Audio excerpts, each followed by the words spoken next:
ఈ పెద్ద మనిషి ఇండియా నుంచి చింతపండు తీసుకెళ్లి చింత గింజలు అమ్ముతున్నాడు భయ. అతను ఈ రోజు 15 నుంచి 20 లక్షలు సంపాదిస్తుంది.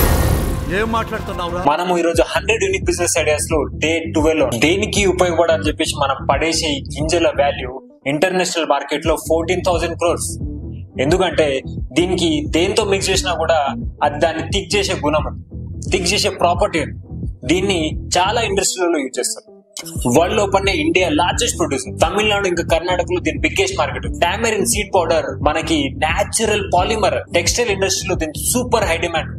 దీని thickening, water absorption and binding properties వల్ల దీనికి textile industry, plywood, food and cosmetic ఇండస్ట్రీలో చాలా డిమాండ్ ఉంది. ఇంకా షాకింగ్ విషయం ఏంటంటే సెక్షువల్ వెల్నెస్ ఇండస్ట్రీలో దీనికి చాలా డిమాండ్ ఉంది. ఇంకా ఆయుర్వేదిక్ లో కూడా దీనికి మంచి ప్రాధాన్యత ఉంది. ఇండియా నుంచి ఈ పౌడర్ 20% ఎక్స్పోర్ట్ అవుతుంది యూఎస్ఏకి, చైనాకి 14%, జర్మనీకి 8%. ఇంకా మీకు ఈ బిజినెస్ సెటప్ చేయడానికి గవర్నమెంట్ నుంచి కూడా కొన్ని సబ్సిడీస్ ఉన్నాయి. సో ఒకవేళ మీకు ఈ బిజినెస్ ఐడియా ఇంట్రెస్టింగ్ అనిపిస్తే నా కామెంట్ సెక్షన్ లో పండు అని కామెంట్ చేయండి. ఈ పీడిఎఫ్ ని పట్టండి. నన్ను ఫాలో చేయడం మాత్రం అస్సలు మర్చిపోకండి, లేదంటే లింక్ మీ వరకు రాదు మిత్రం. Thank you so much.